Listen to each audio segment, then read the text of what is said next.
बिस्मिल्लाहिर्रहमानिर्रहीम। अस्सलाम वालेकुम नाज़रीन, आप यूट्यूब चैनल देख रहे हैं। मैं इमरान ख़ान हूँ और ये कपड़े मैंने इसलिए पहने कि आज मैं जो चैनल ज्वाइन कर रहा हूँ एक्सप्रेस न्यूज़, वहाँ पे एक प्रोमो शूटिंग हो रही है, तो इसलिए नॉर्मली मैं शलवार कमीज़ या सादा कपड़ों में रहता हूँ। तो ये थोड़ी सी ज़रूरत होती है टीवी चैनल की, यू नो बेटर, तो उसमें ज़रा थोड़ा सा मुझे ये पहनने पड़े हैं कपड़े, तो इसी में वीलॉग मैं इसलिए कर रहा हूँ आपके सामने। अच्छा, एक तो इम्पोर्टेड हुकूमत को बहुत बड़ी मुसीबत पड़ गई है, इतनी बड़ी मुसीबत कि वो फ़ौज से मदद मांग रहे हैं। इसके ऊपर मैं आपको बताऊंगा ये क्या कर रहे हैं। असम्बलियाँ तहलील करने के बारे में भी सोच रहे हैं, यानी शहबाज शरीफ साहब और उनकी कंपनी या पाकिस्तान पीपल्स पार्टी और बाकी सारे लोग जो PDM की जमातें इस वक्त इक़्तिदार में हैं, वो मुमकिना तौर पे असम्बलियाँ तहलील कर सकते हैं। क्यों? क्योंकि कुछ चीज़ें उनके गले पड़ी हैं, वो भी मैं आपको इस वीलॉग में बताऊँगा। फ़ौज पर भौंकने वाले कुछ कुत्ते आजकल एक अलग किस्म का प्रोटोकॉल इंजॉय कर रहे हैं और आजकल कुछ अलग किस्म का प्रोपेगेंडा भी कर रहे हैं, वो भी सारा इसी वीलॉग में मैं आपको बताऊंगा। मरीम नवाज़ ने और हमज़ा शहबाज ने गुजरात में जलसा करने का फ़ैसला किया। ये शाम का जलसा था, लेकिन इस जलसे के अंदर लोग नहीं पहुंचे। लगभग 200-250 लोग बैठे हुए हैं और फिर उसके बाद इंतज़ामिया ने फ़ैसला किया कि जलसे को रात के वक्त मुंतकिल किया जाए और लोग इकट्ठे नहीं हो रहे। अब कोशिश ये की जा रही है, क्योंकि एतवार वाला दिन है, ज़्यादातर छुट्टी होती है, तो लोग बिल्कुल इस तरफ नहीं आ रहे, तो मजबूर किया जा रहा है मुख्तलिफ लोगों को कि किसी तरह भी जलसा गाह को भरा जाए और रात को लाइटें जलाकर कुछ तासुर दिया जाए कि जैसे बहुत बड़ा जलसा हो रहा है। उधर पाकिस्तान तहरीक इंसाफ ने धोबी घाट फैसलाबाद का भी रिकॉर्ड तोड़ दिया है और एक तारीखी नौयत का बड़ा जलसा किया है। सबसे बड़ी खबर और पहली खबर तो आप ये ले लें कि तेल की कीमत में इजाफा करना है या फिर कौमी असम्बली को तहलील कर देना है। इन दोनों में से एक चीज़ करनी पड़ेगी हुकूमत को। नवाज शरीफ के पास तो ये गए थे और इसहाक डार के पास भी गए थे कोई हल ढूंढने के लिए, लेकिन उनके पास भी पाकिस्तान के इन मसाइल का कोई हल नहीं है जिसमें इम्पोर्टेड हुकूमत पाकिस्तान को ले गई है। यानी जब डॉलर की कीमत थोड़ी सी कम हो गई थी इमरान खान साहब की हुकूमत के खात्मे और शहबाज शरीफ की हुकूमत आने पर, तो पहले दिन की इनकी हुकूमत थी, इन्होंने बगलें बजाई, सेलिब्रेट किया, इवन DGI SPR ने भी इनको इंडोर्स किया और ये सब कह रहे थे ये सब शहबाज शरीफ की वजह से हुआ है। ये कहते रहे हैं कि हमें हुकूमत मिलेगी हम आते ही, क्योंकि तो तजुर्बाकार लोग हैं। पेट्रोल की कीमत 70 रुपये की कर देंगे, ज़्यादा से ज़्यादा 100 रुपये का होना चाहिए। डॉलर जो है वो 130 रुपये, 135, 140 इसके बीच में कहीं ले आएंगे। बिजली 12 रुपये का यूनिट कर देंगे और तमाम चीज़ें पाकिस्तान में सस्ती कर देंगे। ये कहते रहें, बार बार कहते रहें, लेकिन हुआ क्या? इनकी हुकूमत आने के बाद बजाय सस्ती करने की चीज़ें इन्होंने सारी की सारी महंगी कर दी हैं। और अब पेट्रोल महंगा करने से इसलिए डर रहे हैं कि उसके बाद महंगाई का एक और तूफान आएगा। इमरान खान साहब ने मईशत को संभाल लिया था और उनके फार्मूले के मुताबिक चीज़ें चल रही थी। इमरान खान ने पाकिस्तान के इदारों को यह बताया कि कोई एडवेंचर ना कीजिएगा या होने ना दीजिएगा, क्योंकि उसके नताइज में आपकी इकॉनमी बैठ जाएगी, लोगों का कॉन्फिडेंस ख़त्म हो जाएगा। और वो तजुर्बा किया गया और पाकिस्तान की इकॉनमी उसका बोझ नहीं उठा सकी और मौजूदा नाअहल हुक्मरान जो जोकरों की इम्पोर्टेड हुकूमत है वो कुछ भी नहीं कर पा रहे। अब उनको ये पता चल गया या तो उनको कड़वे घूंट करने पड़ेंगे। वो जो इमरान खान साहब कहते थे कि पेट्रोल महंगा करना मजबूरी है और ये उनको गालियां देते थे, अब इनको पेट्रोल भी महंगा करना पड़ेगा। यानी पेट्रोल 200 रुपये लीटर तक चला जाएगा, डीजल 225 रुपये लीटर तक चला जाएगा। ये करने वाले हैं इस मुल्क के साथ। बिजली 4 मरतबा महंगी कर चुके हैं, इनको दोबारा महंगी करनी पड़ेगी।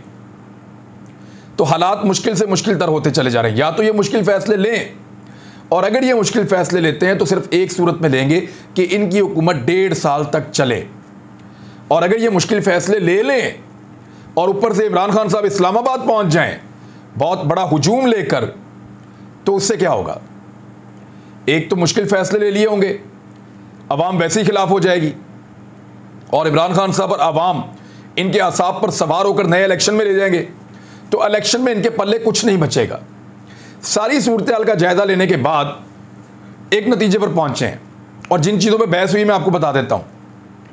एक तो यह कि अभी भी डैमेज कंट्रोल किया जा सकता है, फौरी तौर पे इलेक्शन अनाउंस करवाया जाए और इमरान खान की हुकूमत पे सारे इल्ज़ामात शिफ्ट कर दिए जाएं और इलेक्शन में जाएं। लेकिन वहाँ लोग और मीडिया ये पूछेंगे कि आप तो बहुत तजर्बाकार थे, आप तो कह रहे थे इसको ठीक किया जा सकता है। इमरान खान ने कहा था मैं तो ठीक कर रहा था, तो आपने उससे छीना, उसको भी नहीं चलाने दिया और खुद लाके बर्बाद कर दिया। और अब जब आपसे नहीं चला, आपकी सांस फूल गई, आप नाअहल साबित हुए, तो उसके बाद आपने हुकूमत ख़त्म कर दी। पहला सवाल ये उठाया जाएगा। दूसरा एक ऑप्शन इनके दिमाग में ये है कि पाकिस्तान पीपल्स पार्टी को ये कहा जाए कि आप हुकूमत बना लें, हम आपका साथ दे देते हैं। क्योंकि जरदारी साहब बज़ेद है ना कि अभी इलेक्शन नहीं करवाने, तो जरदारी साहब आप हुकूमत बना लें, हम आपका साथ दे देते हैं।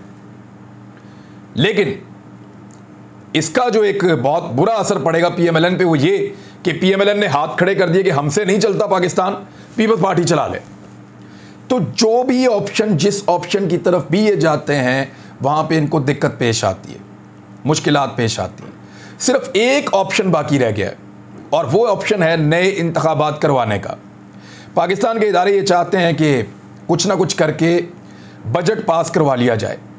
अब अगर इन्होंने हुकूमत को कंटिन्यू करना है और 1.5 साल तक चलाना है और ये सारा बोझ अपने ऊपर उठाना है, तो फिर चीज़ों को बहुत महंगा करेंगे, महंगाई की एक वेव आएगी। और जो इन्होंने पाकिस्तान के ख़जाने के साथ और पाकिस्तान के साथ आते ही कर दिया है, वो महंगाई की वेव तो अब आएगी। क्योंकि IMF भी नहीं मानेगा और पेट्रोल इनको महंगा करना पड़ेगा, बड़े सख्त इनको फैसले करने पड़ेंगे। और अगर मिसाल के तौर पे ये फैसले करने के काबिल अपने आप को नहीं समझते, तो फिर ये फौरी तौर पे असम्बलियां तहलील करके इलेक्शन में भी जा सकते हैं। ये है अब तक की सबसे बड़ी और सबसे इंपॉर्टेंट खबर। यहां पे शहबाज शरीफ साहब से मंसूब एक स्टेटमेंट है, वो मैं आपके सामने रखता हूं और आपके रोंगटे खड़े हो जाएंगे वो क्या कह रहे हैं। यानी पेट्रोल की कीमत बढ़ाने के फैसले में भी वो कह रहे हैं कि आर्मी चीफ हमारा साथ दें और ये फैसला कौमी सलामती कमेटी करे। ये शहबाज शरीफ साहब का मौक़िफ़ है। पेट्रोल की कीमत बढ़ाने में आर्मी चीफ, ये कहां ले आए आप पाकिस्तान को मियां शहबाज शरीफ साहब। यानी पेट्रोल की कीमत का तयन करना, कोई इंडिया के ऊपर हमला नहीं करना आपने, कोई आप कश्मीर आज़ाद करवाने नहीं जा रहे, कोई आप ऑपरेशन नहीं करने जा रहे जहां पे आपको आर्मी चीफ की मदद चाहिए होगी। यानी आर्मी चीफ वो कहते हैं हमें पॉलिटिक्स में ना घसीटो, ये रोजाना उनको पॉलिटिक्स के अंदर घसीटते हैं। यानी शहबाज शरीफ ये चाहते हैं कि पेट्रोल की कीमतें बढ़ाने पर और उनके गलत फैसलों पर जो गालियां उनको पढ़नी है, उसका एक हिस्सा जरूर आर्मी चीफ को पढ़ना चाहिए। यानी जो गालियां पढ़नी है, जो बदतमीजी होनी है पाकिस्तान के अंदर, जो हुल्लड़बाजी होनी है इनकी हुकूमत के खिलाफ, उसका बोझ फौज उठा ले। फौज क्यों उठा ले? वो पहले कुछ चीज़ों की वजह से फौज के साथ, या फौज तो नहीं मैं कहूँगा कभी भी, फौजी क़यादत के साथ या बाकी लोगों के साथ जो भी हो रहा है वो पूरा पाकिस्तान जानता है। तो मेरे ख्याल में पेट्रोल की कीमत इनके गले का तौक बन गई है। बढ़ाते हैं फिर फंसते हैं, नहीं बढ़ाते तो फिर फंसते हैं। और अब फौज की तरफ देखकर तो बांगे मार रहे हैं, वहाँ देखकर जो है वो चिल्ला रहे हैं और मदद मांग रहे हैं कि आप ही आके पेट्रोल की कीमत बढ़ा दें। ये पड़ी इनकी जमहूरियत और ये पड़ी इनकी गुड गवर्नेंस और ये पड़ा इनका तजर्बा कि तजर्बाकार हुकूमत आई है। क्या कर रहे हैं हसन इकबाल, क्या कर रहे हैं ख्वाजा आसिफ, क्या कर रहे हैं मिफ्ता इस्माइल। अपनी पार्टी के लोग कह रहे हैं कि ये आदमी जिस तरह चल रहा है ये इकॉनमी को बिल्कुल डबो देगा, पता नहीं पाकिस्तान से किस बात का बदला ले रहे हैं। अल्लाह अल्लाह करके इमरान खान ने खजाने में पैसे जमा किए थे, अल्लाह अल्लाह करके पैसे जमा हुए थे। बड़ी मुश्किलों से पाकिस्तानियों ने अपना पेट काट के कोरोना जैसी वबा के दौरान महंगाई बर्दाश्त करके अपने खजाने में पैसे इकट्ठे किए थे। इन्होंने आते ही उड़ाना शुरू कर दिए, तबाही फेर दिए। यानी जो हज 4.5 लाख में इमरान खान करवाते थे तो उनको ये कहते थे यहूदियों का एजेंट है, वो हज ये 9.5 लाख में डबल से भी ज्यादा पैसों में करवा रहे हैं। तो ये कैसे हो सकता है कि वो इन चीजों को तस्लीम करें। और हज मिनिस्टर कौन है? फजलुर रहमान का आदमी। यानी मौलाना फजलुर रहमान साहब ने 4 लाख रुपए के हज के ऊपर इमरान खान को गालियां दी थी और अब 9.5 लाख रुपए के हज के ऊपर मौलाना फजलुर रहमान साहब को हम क्या कहें, या उनकी पार्टी को या उनकी हुकूमत को हम क्या कहें। बहरहाल बहुत मुश्किल हालात हैं मौजूदा हुकूमत के लिए और सख्त माशी फैसले करने से नून लीग ने इनकार कर दिया। बुज़दिल है ऐसा लगता है, और इससे बड़ी बुज़दिली और क्या होगी। वज़ीर आज़म ने इत्तेहादियों का इजलास बुला लिया है शहबाज शरीफ ने, और ये कहा है कि फैसले अभी करने पड़ेंगे कि कंटिन्यू करना है या नहीं करना, क्योंकि बहुत ज़्यादा कीमतें पाकिस्तान में बढ़ जाएंगी, रिलीफ देना मुश्किल हो जाएगा। IMF के साथ डील करने में मुकम्मल तौर पे ये हुकूमत नाकाम रही है। फिलहाल उन्होंने ये फैसला किया कि कीमतें ना बढ़ाएं, लेकिन मिफ्ता इस्माइल ने अपनी ट्वीट में बताया कि हमें ये कीमतें बढ़ानी पड़ेंगी। इसको कहते हैं सर मुंडवाते ही ओले पड़े, कालियां के टोए पंजाबी में कहते हैं। ये इनकी हालत हो गई है कि हुकूमत तो बना ली, कब्जा तो कर लिया इस मुल्क के ऊपर, लेकिन इस मुल्क को चलाना कैसे है ये नहीं पता। ना इनके हैंडलर्स ने इनको बताया कैसे चलाना है, ना इनको खुद बताया कि इस मुल्क को कैसे चलाना है। सिर्फ मुल्क के ऊपर इनको कब्जा करना था। तो इतने दावे कर रहे थे, ये कर देंगे, वो कर देंगे, दूध की नहरें, शहद की नहरें हम आ रहे हैं, हम कर देंगे, कंट्रोल करेंगे। वो शहबाज शरीफ का प्रोमो बनाया, ऐसे करके कायद-ए-आज़म की फोटो देख रहा है, ऐसे करके सिग्नेचर कर रहे हैं, ऐसे करके। वो ऐसा शानदार प्रोमो, ये जैसे मैंने आज कपड़े पहन लिए, इससे भी अच्छे कपड़े पहने हुए थे। और वो प्रोमो जनाब शहबाज शरीफ साहब का शूट हो रहा है, पता नहीं क्या काम करने जा रहे हैं। और शहबाज स्पीड, यानी सुबह 6 बजे काम पे आने वाला 6 दिन से काम पे ही नहीं आया। वो अपने भाई के पास गए हो, उनसे पूछने बताओ मुल्क कैसे चलाएं, हमें तो नहीं पता। और उन्होंने कहा हमें कौन सा पता था मुल्क चलाने का। सारा का सारा बेड़ा गर्क करके रख दिया। एक हुकूमत चल रही थी, अच्छी खासी चल रही थी, सिर्फ अपने केसेस से बचने के लिए, सिर्फ इलेक्टोरल रिफॉर्म से बचने के लिए, सिर्फ इसलिए कि आपकी सियासत खत्म हो रही थी, सिर्फ इसलिए कि ओवरसीज पाकिस्तानियों को वोट डालने का हक मिल रहा था, सिर्फ इसलिए कि धांधली के इम्कानात इलेक्ट्रॉनिक वोटिंग मशीन आने के बाद खत्म हो रहे थे, सिर्फ इसलिए कि एहतसाब तगड़ा होता चला जा रहा था। इन चीज़ों से डर के और जेलों में जाने से डर के इन्होंने ये कार्रवाई डाल दी पाकिस्तान के साथ। फायदा इन चंद खानदानों का और नुकसान पूरे पाकिस्तान का हो गया है। लेकिन इस वक्त ये जहां आकर पहुंच गए हैं, वहां से तो ये सारे के सारे लोग यही दुआ कर रहे होंगे कि वापस वहीं पे कहीं टाइम घूम के चला जाए। और हमने किस वक्त, किस मनहूस घड़ी हमने इमरान खान के खिलाफ तहरीक अदम एतमाद जमा करवाई थी, वो ना करवाई होती तो आज उनकी पार्टियों की ये दुर्गत ना बन रही होती।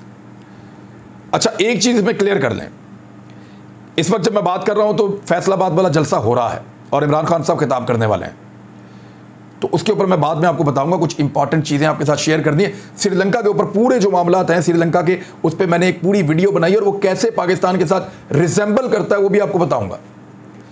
और एक मैंने काफ़ी दिन लगा के मैंने और मेरी टीम ने और कुछ अपने सोर्सेज भी इस्तेमाल किए, कुछ लोगों से मुझे मिलना भी पड़ा, इस्लामाबाद भी 2 दफ़ा जाना पड़ा। हमने इकट्ठा किया कि अमेरिका को इमरान खान से कौन से 13 प्रॉब्लम थे, 13 पॉइंट्स हैं जो लिखे गए हैं पाकिस्तान के अंदर और पाकिस्तान के इदारों के अंदर, ये महफूज हैं, इमरान खान साहब भी जानते हैं। वो 13 चीज़ें जिन पे इमरान खान साहब के ऊपर एतराज़ किया गया था, वो 13 की 13 चीज़ें मैं एक और वीलॉग में आपको बताऊंगा। मामला यह है कि नवाज शरीफ साहब ने इत्तेहादी जमातों के सरबराहान को टेलीफोन करना शुरू कर दिया। उन्होंने आसिफ जरदारी से बात की, मौलाना फजल रहमान से बात की, सरदार अख्तर मेंगल से बात की, खालिद मकबूल सदीकी से बात की, खालिद मक्सी, महमूद अचकजई और दीगर सबसे उन्होंने बात की। और उन सबका तरला मिन्नत कर रहे हैं कि कुछ भी करो, इस सिचुएशन से निकलने का बंदोबस्त करो। पाकिस्तान पीपल्स पार्टी के अलावा बाकी लोगों के लिए तो बहुत बुरा हुआ है और पीपल्स पार्टी भी ये जानती है कि इस वक्त जो मोमेंटम चल रहा है, हो सकता है कराची में, हैदराबाद में और इंटीरियर सिंध में पाकिस्तान तहरीक इंसाफ ज़्यादा सीटें जीत जाए। शहबाज शरीफ साहब जो है वो आइंदा 2 दिनों के अंदर कौम से खिताब भी कर सकते हैं।